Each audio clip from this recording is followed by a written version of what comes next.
कमलागंज नावाचं एक गाव होतं. तिथे एक घुसट जमीनदार राहत होता. लोकांना त्रास देणं आणि लोकांना पराजित करणं हे त्याला खूप आवडत होतं. सांग, आज काय आणलं आहे जेवणात? जमीनदार साहेब, मी माझ्या बांगड्या विकून तुमच्यासाठी बिर्याणी घेऊन आलीये. आता तरी तुम्ही आमची जमीन परत करा ना. अरे वा, ही झाली ना गोष्ट. काय करशील जमीन वापस घेऊन? तुझा पती तर तसा पण माझ्या शेतामध्ये मजदूर आहे. कृपा करा आमच्यावरती, आम्हाला वाचवा. तेव्हाच तिथे मुंशी आला आणि म्हणू लागला, मालक, खुशखबरी, त्या बैजूनी पण आपली जमीन आपल्याला गहाण देऊन दिली. हे तर होणारच होतं. आता पूर्ण गाव आपल्या मुठ्ठीत आहे. नाही ठाकूर साहेब, गावच्या रस्त्या पलीकडची जमीन आता पण नवीनच्या परिवाराकडे आहे. कोण नवीन? मी त्याला बरोबर ओळखलं नाही. तोच ज्याची बायको आता काही दिवसा पहिले आजारामुळे मरण पावली. चल तर आपण पण शोक मनवू त्याच्या घरी. ठाकूर आणि मुंशी नवीनच्या घरी जायला निघून गेले. तिथे जाऊन बघितलं की नवीन आपल्या बायकोच्या फोटोसोबतच गोष्टी करतोय. भाग्यवान, जेव्हापासून तू गेलीयस मी शांतपणे जगू नाही शकत आहे. मी नेहमी तुझ्या आठवणीत हरवलो असतो. देव करो तू जिथे पण असशील बस आनंदी राहावी. ह्या वेळेस याला त्रास देणं बरोबर नाही वाटत आहे मालिक. बाकी जसं तुम्ही म्हणाल. तू तर माझ्या बायकोबद्दल भली भाती जाणतो, तर घाबरायचं कशाला? चला आतमध्ये आणि सरळ कामाची गोष्ट कर. ठाकूर आणि मुंशी सरळ नवीनच्या खोलीत चालले गेले. अच्छा, तर तू आहेस नवीन. तुला मी खूप वेळा बागेत बसलेलं बघितलं आहे. मी तिथे माझी बायको काजल सोबत तिथे बसायला जायचो. अच्छा, तर एक काम कर, सगळं सामान बांधून घे. आपला बोरिया बिस्तरा बांधून त्याच बगीचेत चालला जा. तुझी रस्त्या पलीकडची जमीन माझ्या नावी करून टाक. वाटेल ते होऊ द्या. मी माझी कुठली पण जमीन तुम्हाला देणार नाही. जसं तुला ठीक वाटो पोरा. तेव्हा ठाकूर आणि मुंशी तिथून चुपचाप चालले जातात. त्यानंतर ठाकूर एक वाटी खीर घेऊन आपल्या घरच्या गुप्त खोलीत जातो. त्याची धर्मपत्नी जी की काळा जादू करते. आलास तू? खिरीचा वास तर खूपच मस्त येतोय. द्या मला आणि सांगा आता काय करायचं आहे. रूपमती, गावातल्या एका शेतकऱ्याची जमीन हडपायची आहे. मी त्या कारणाने तुझ्याजवळ ही खीर घेऊन आलोय. त्याचं नाव आहे नवीन. बस एवढीच गोष्ट? खीर ठेवून इथून धावत पळत निघून जा. तुझं काम होऊन जाईल. ठाकूर त्या गुप्त खोलीचा दरवाजा बंद करून पळून गेला. त्या रात्री रूपमती नवीनच्या घरी चेटकीन बनून गेली. आज खूप चांगली झोप येणार. दिवसभर मेहनत केली आहे. मेहनत केल्यावर झोप खूप चांगली येते. आणि जसाच नवीन आपल्या खाटेवर झोपायला गेला, त्याने समोर बघितलं रूपमती एक भयानक चेहरा घेऊन त्याच्या जवळ उभी होती. कोण आहेस तू? मम्मी, वाचवा वाचवा मम्मी. जर तू तुझी सगळी जमीन ठाकूरच्या नावाने केली नाहीस तर तुला मी माझ्या सोबत घेऊन जाणार. मला कुठे नको घेऊन जाऊ. मी आपली सगळी जमीन ठाकूर साहेबाच्या नावावर करून देईल. कृपया करून मला नको मारू. नवीन धावत धावत मुंशीच्या घरी पोहोचला आणि म्हणू लागला, मुंशीजी, कुठे सही करायची आहे सांगा, मी सगळं करायला तयार आहे. तो खूप लवकर आलास. जीव वाचला तेच खूप मोठं आहे. बस त्या ठाकूरला म्हणाल की आता ते माझ्याजवळ नाही यावे. नवीननी आपल्या सगळ्या किमती जमिनी त्यांच्या नावी करून टाकल्या. ही गोष्ट ऐकून ठाकूर खूप खुश झाला आणि म्हणू लागला, हे तर व्हायचंच होतं. आता पूर्ण गाव आपल्या ताब्यात आहे. जोपर्यंत माझी पत्नी रूपमती माझ्या सोबत आहे तोपर्यंत मला कोणी नाही हरू शकत. हो मालिक, गावात जिथपर्यंत आपल्या नजरा जातील तिथपर्यंत तुमच्याच जमिनी आहे. एका बाजूला ठाकूर आणि मुंशी खूप खुश होते. गावच्या लोकांनी एकत्र मिळून सभा ठेवली. अजून कधीपर्यंत आम्ही ठाकूरची बेईमानी सहन करत बसणार? जी घाबरवणारी पत्नी खूप भयानक आहे. जर तिनं कुठे काळा जादू केला तर आपण कुठलेच नाही राहू शकणार.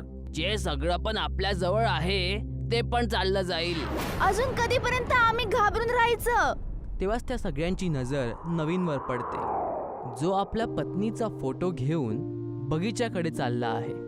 नवीन, थांब ना, कुठे जातोयस? आपल्यामधून जो सगळ्यात जास्त लुटला आहे ठाकूर पासून तर तो तूच आहेस. अखेर तू असा शांत कसा राहू शकतोस? कधी रक्त उबळेल तुझं? त्यांच्या गोष्टीला नजरअंदाज करून नवीन बगीच्यात आपल्या पत्नीचा फोटो घेऊन चालला गेला आणि तिथे जाऊन त्या फोटो सोबत गोष्टी करू लागला. जर तू इथे असतीस भाग्यवान तर आपण इथनं खूप लांब चाललो गेलो असतो.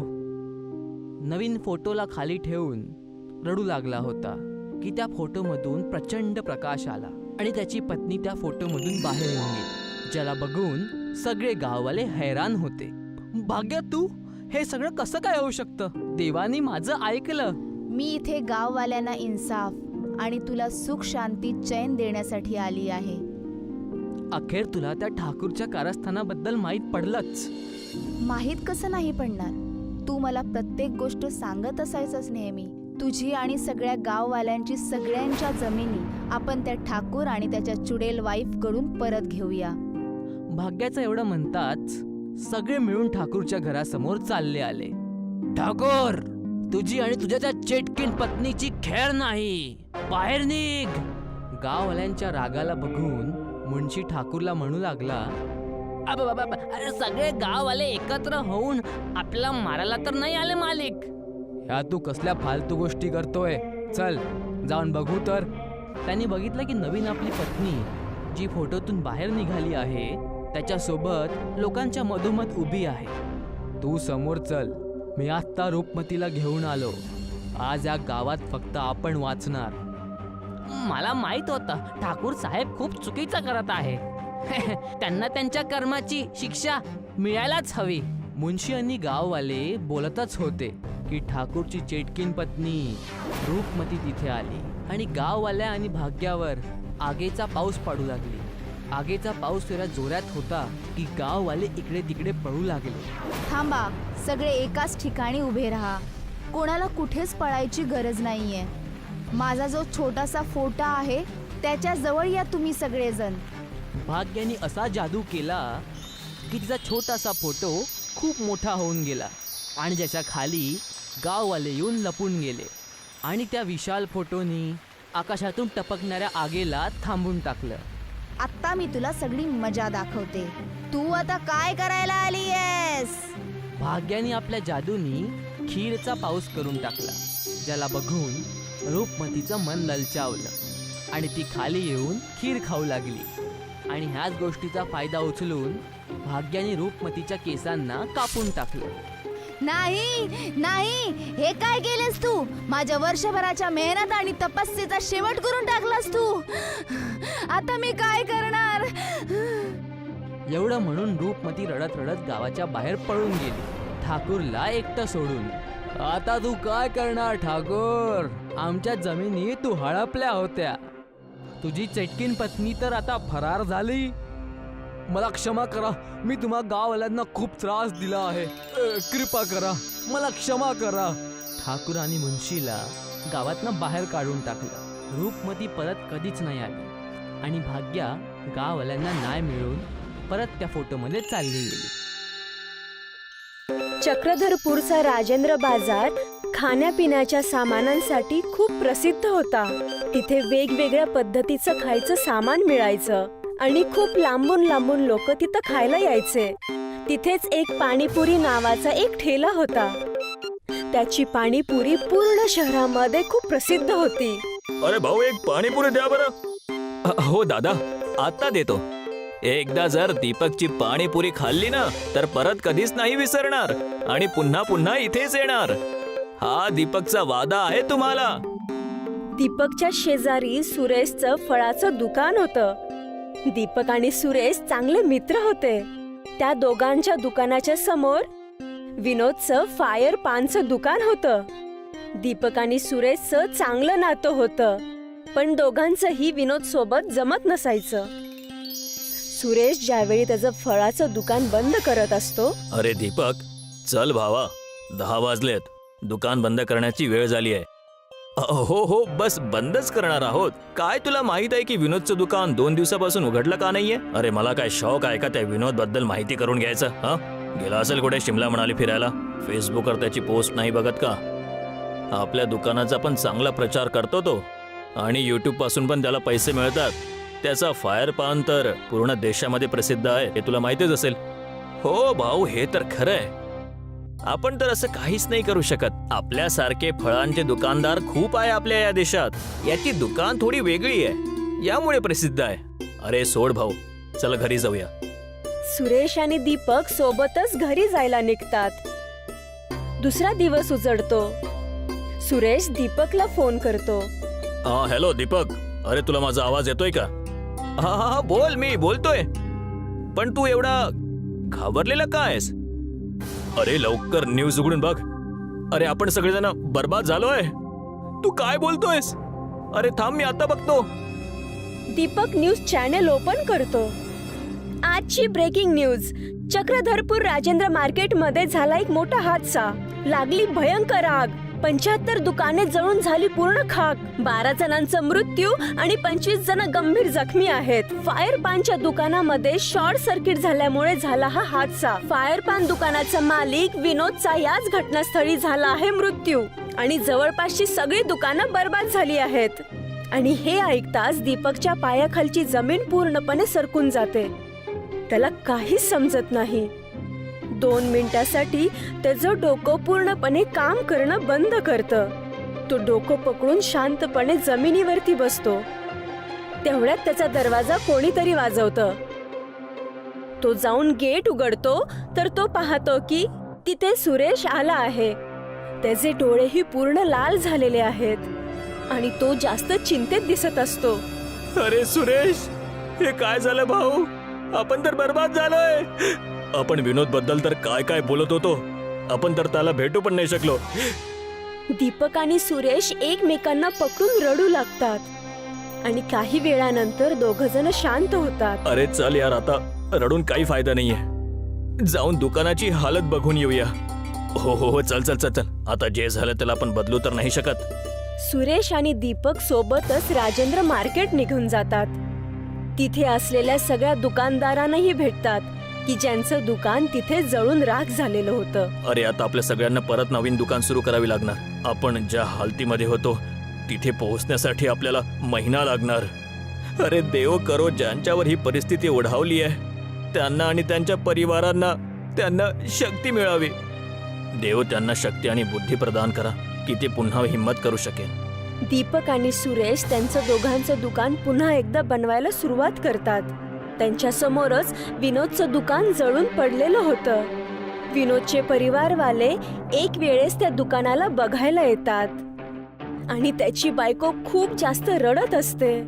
आणि त्यांना रडताना बघून दीपक आणि सुरेशला खूप वाईट वाटतं. यार, जेव्हा पण माझी नजर विनोदच्या जळलेल्या दुकानावर पडते तर मला त्याची आठवण येते आणि खूप त्रास होतो. त्याचं फायर पानचं दुकान खूप प्रसिद्ध होतं. तो पहिला होता ज्याने हे फायर पानचं दुकान सुरू केलं होतं. त्याच्या आठवणीत आपल्याला काहीतरी करायला पाहिजे. अरे पण त्यासाठी आपण काय करू शकतो? दीपक आणि सुरेशचं दुकान हळूहळू लाईनवरती यायला सुरुवात होत असते. दीपक आणि सुरेश रोज त्या विनोदचं दुकान पाहत असतात आणि त्यांना खूप दुःख होतं. आणि एक दिवस दीपकला एक आयडिया येते. यार सुरेश, माझी गोष्ट ऐक. मला एक आयडिया आलाय. जर विनोदच्या फायर पानापासून इन्स्पायर होऊन पाणीपुरी बनवायची, याचं क्रेडिट आपण विनोदलाच देऊया. यामुळे लोक त्याला आठवण पण करेल आणि होऊ शकते की आपण पण फेमस होऊन जाऊ. हो यार, तुझा आयडिया तर खूप छान आहे, खूप वेगळं आहे. मला वाटते तू हे करायला पाहिजे. याच्यानंतर दीपक आणि सुरेश दोघं मिळून फायर पाणीपुरी नावाचं दुकान ओपन करतात. तिथं एक मोठा पोस्टर लावतात ज्यावरती विनोद बद्दल लिहिलेलं असतं आणि त्याला ट्रिब्यूट दिलेलं असतं. आणि त्यावरती लिहिलेलं आहे की कसं दीपकला विनोदच्या जागेमुळे फायर पाणीपुरी बनवायची प्रेरणा मिळाली. त्यावरती विनोद बद्दलही लिहिलेलं होतं की जसं तो प्रत्येक वेळी काहीतरी नवीन करण्याचा प्रयत्न करत होता. त्या लोकांनी अजून एक बोर्ड बनवलेला होता की ज्यावरती लोक त्यांचा रिव्ह्यू लिहू शकतील.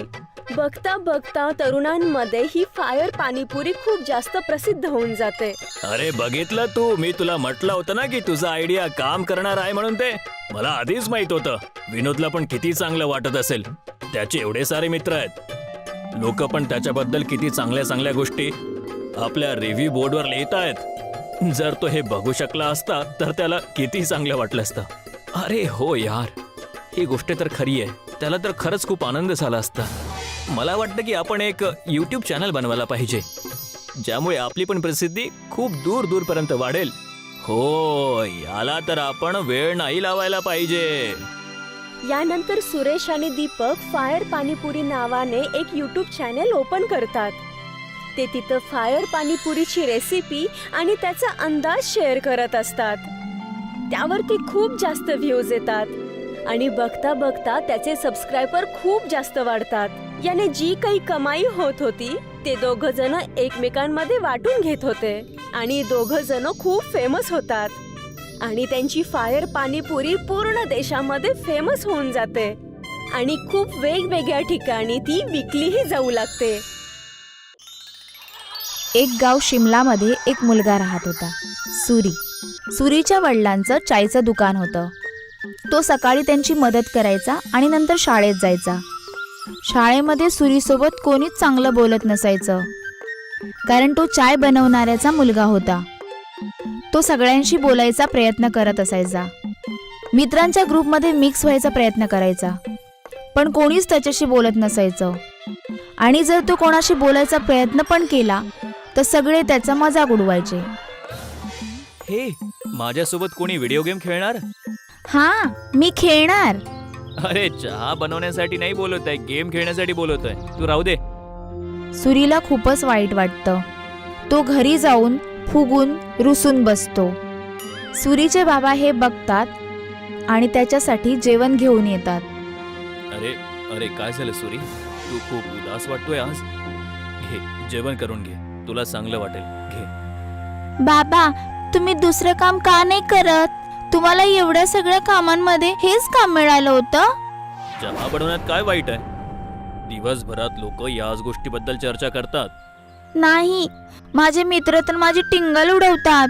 ते मला त्यांच्यासोबत खेळामध्ये पण नाही घेत. सांग, कुठला खेळ खेळायचा आहे? आता खेळूया. तुमच्यासोबत नाही, त्यांच्यासोबत खेळायचंय. हे सांगून तो तिथून निघून जातो, न जेवता. सुरीच्या वडिलांना हे बघून खूप वाईट वाटतं की त्यांच्यामुळे त्याचे मित्र त्याच्यापासून दूर जात आहेत. दुसऱ्या दिवशीपासून त्याचे बाबा चाय बनवण्यासोबतच दुसरं काम शोधायला लागतात. त्याच वेळी सुरीच्या शाळेमध्ये मुलांना बाहेर घेऊन जाण्याचा ट्रिपचा प्रोग्राम ठरवतात. काही दिवसानंतर तुम्हा सगळ्यांना एका जंगल ट्रिपवर घेऊन जाणार आहोत. सगळे जण त्याच तयारीमध्ये या. सगळे मुलं खूप आनंदी होतात. सुरी घरी येऊन ही गोष्ट आपल्या वडिलांना सांगतो. बाबा, मला स्कूलच्या वतीने जंगलाच्या ट्रिपला घेऊन जात आहेत. मला गरजेचं सामान पॅक करून द्या. अरे वा, हे तर खूप चांगली गोष्ट आहे. तुझ्या सामानामध्ये एक छोटं भांड नक्की घेऊन जाशील. तिथे जर काही बनवायचं झालं तर तुझ्या कामी येईल. ठीक आहे? ठीक आहे बाबा, नक्की. आणि हो, तुला एक आणखी गोष्ट सांगायची होती. मी एक नवीन नोकरी शोधत आहोत. तुला आता तुझ्या मित्रांसमोर शर्मिंदा नाही व्हावं लागेल आणि ते तुझ्यासोबत मैत्री पण करेल. खरंच बाबा? हो. सुरी आनंदाने बाबांना मिठी मारतो. काही दिवसांनंतर त्या जंगलाच्या ट्रिपला जायचा दिवस उजाडतो. सगळेजण जंगलात पोहोचल्यानंतर ट्रेकिंगला सुरुवात करतात. हे सगळ्यांना 4 ग्रुपमध्ये वाटणार आहोत, ज्यामध्ये एक लीडर पण असणार आणि ते सगळेजण सोबत राहणार आणि सोबतच काम करणार. सगळेजण आपल्या लीडरची गोष्ट ऐकाल, समजलं? सगळे आपल्या बॅगा घेऊन ट्रेकिंगला सुरुवात करतात. अरे, कोणाला लीडर बनवलं यार? याला चाय शिवाय काहीच बनवता नाही येत. सगळे जोर जोरात हसायला लागतात. सुरीला खूप वाईट वाटतं. काही वेळ चालल्यानंतर अयान थकतो. चला, इथे थांबूया. थोडा काही खाऊन पण घेऊया. बाकी सगळे हो म्हणतात आणि थांबतात. नाही, आपण नाही थांबू शकत. आणि आपण थांबलो तर खूप लेट होईल आणि थोड्या वेळाने अंधार पण होणार आहे. घ्या, लीडर बनवला तर आमच्यावर हुकूम चालवत आहेस. नाही, आम्ही नाही येणार. तुला जायचं असेल तर जा. आम्ही थोडा नाश्ता करूनच ट्रेकिंग सुरू करणार आहोत. जा. सुरीने नाही म्हटल्यानंतर सुद्धा ते तिथेच थांबतात. लीडर असल्यामुळे सुरी सुद्धा त्यांना सोडत नाही. तो तिथेच थांबतो त्यांच्या सोबत. थोड्या वेळाने शिक्षक आणि बाकीचे विद्यार्थी पुढे निघून जातात आणि ते तिथेच राहतात. थोड्या वेळाने आराम आणि नाश्ता करून झाल्यानंतर ते पुन्हा आपल्या ट्रेकिंगला सुरुवात करतात. परंतु लवकरच सूर्यास्त होतो आणि काळोख होतो. अरे, आता तर अंधार झालाय. मला तर रस्ता पण समजत नाहीये. बाकीची मुलं सुद्धा घाबरायला लागतात. थोड्या वेळाने अशी परिस्थिती निर्माण होते की आता रस्ता कुठे आहे तेच त्यांना कळत नाही आणि त्यांना तिथेच थांबावं लागतं. आता तर मला पण रस्ता नाही माहीत, पण मला असं वाटतं की आपल्याला कोणाला तरी आवाज द्यावा लागेल. लगेच चारी शिक्षक आणि विद्यार्थी आपल्या साथीदारांना आवाज देतात, परंतु काहीच होत नाही. टीचर, टीचर, अरे कोणी आम्हाला ऐकत आहात? आम्ही हरवलोय. कोणी आहे? सगळे ओरडतात, पण कोणतंच उत्तर येत नाही. असं वाटतंय आपण खूप मागे राहिलोय. आपल्याला पुढचा रस्ता नाही माहिती आहे. आपल्याला इथेच थांबावं लागेल आणि असं वाटतंय की पुढे गेलो तर आपण रस्ता भटकू शकतो. नाही, आपल्याला प्रयत्न करायला पाहिजे. होऊ शकते की आपण योग्य जागेवर पोहोचू.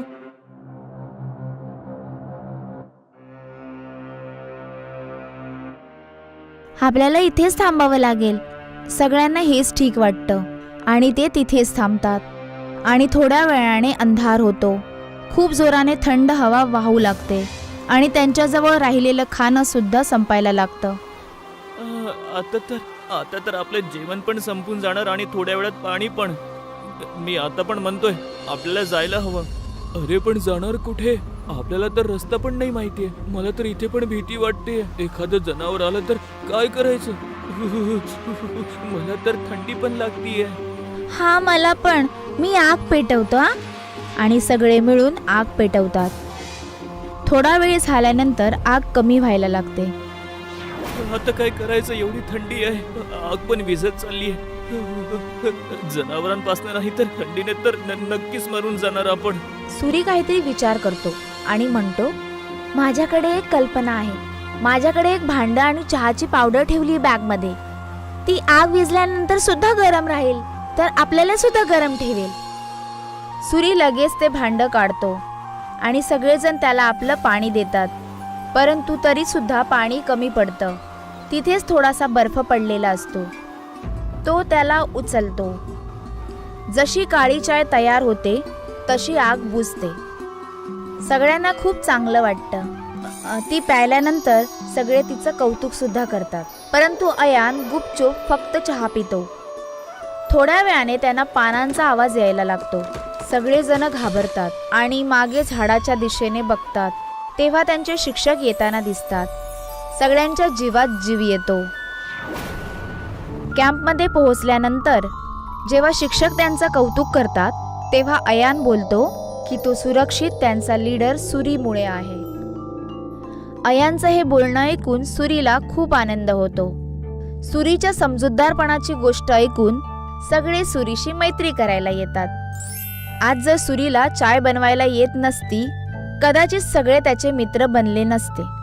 आज पहिल्यांदा त्याला चायवाला असल्यामुळे आनंद होत होता. दुसऱ्या दिवशी खूप आनंदाने तो आपल्या वडिलांजवळ गेला आणि त्यांना त्याने सगळी गोष्ट सांगितली. अरे हे तर खूपच आनंदाची गोष्ट आहे. एक गोष्ट तर माझ्याकडे पण आहे. मी दुसरी नोकरी शोधली आहे. सुरी ही गोष्ट ऐकून खूप चिंताग्रस्त होतो. नाही बाबा, तुम्हाला तुमचं काम बदलायची काहीच गरज नाहीये. तुम्ही जे काम करता ते खरंच खूप चांगलं असतं आणि कोणतंही काम लहान किंवा मोठं नसतं. मला हे समजलंय. सुरीचे वडील हे ऐकून खूप आनंदी होतात आणि दुसऱ्या दिवसापासून तो खूप आनंदाने आपल्या दुकानात आपल्या वडिलांची मदत करू लागला. आणि जसा तो शाळेमध्ये पोहोचला आणि सगळे मिळून त्याच्याशी बोलायला लागले आणि त्याच्यासोबत खेळायला पण लागले.